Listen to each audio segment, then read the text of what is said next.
LH 사태로 촉발된 공공기관 임직원 등의 투기 의혹에 대해 수사가 진행되고 있는 가운데 정부가 재발 방지를 위한 제도 개선을 차질 없이 이행하겠다고 강조했습니다. 자세한 내용은 취재기자 연결해서 들어보도록 하겠습니다. 박수현 기자, 어제 부동산 투기 방지를 위한 법안들이 국회 본회의를 통과했지 않습니까? 어떤 내용들이 담겨 있는지 한번 정리해보죠. 네, LH 직원들의 땅 투기 의혹 사태 재발 방지를 위한 법안인 LH 투기방지법이 어제 국회 본회의를 통과했습니다.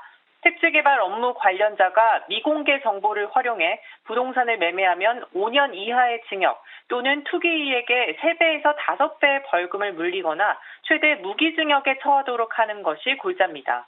LH 현 직원뿐 아니라 10년 이내 퇴직자도 공사 업무와 관련된 미공개 정보를 이용한 부동산 거래를 못하도록 하는 내용인 한국토지주택공사법 일부 개정안과 LH 직원의 재산 등록을 의무화하는 내용의 공직자윤리법 개정안도 각각 통과됐습니다.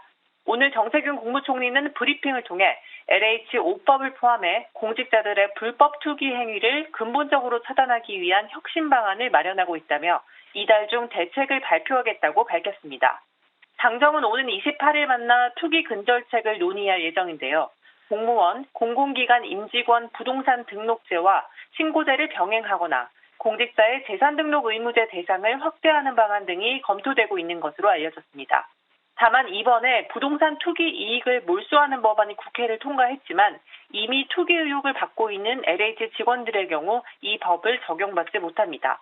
위헌 가능성이 높아 개정안을 소급 적용할 수 없기 때문입니다. 그리고 해체론까지 불거졌던 LH에 대한 혁신 방안도 이제 정부가 곧 내놓을 예정이라고요? 네, 오늘 정세균 총리는 LH 혁신 방안이 3월 말이나 4월 초에 나올 것이라고 밝혔습니다. LH 조직 혁신은 해체보다는 기능 분리에 무게가 실리고 있습니다.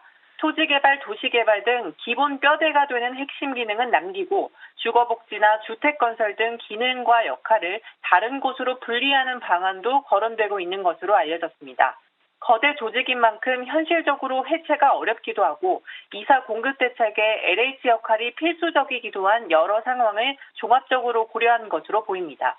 정 총리는 대통령과 LH 관련 논의를 했고 제도 개선을 제대로 해 앞으로 절대 이런 일이 일어나서는 안 된다고 강조했다고 전했습니다. 한편 투기 의혹이 LH를 넘어 정치권 등으로까지 퍼지고 있는 가운데 수사도 진행 중입니다. 어제 기준 정부 특수본은 국회의원 3명을 포함한 398명을 부동산 투기 의혹으로 수사 중입니다. 수사 대상 398명 가운데 공무원은 85명, LH 직원은 31명입니다.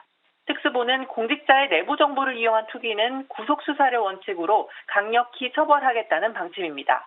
정 총리는 특수본이 수사의 주체로서 사실 확인과 수사와 처벌 등 필요한 조치들을 하고 있다며 조치들이 신속하게 제대로 잘 이뤄질 수 있도록 합동조사단도 지원을 아끼지 않도록 하겠다고 강조했습니다.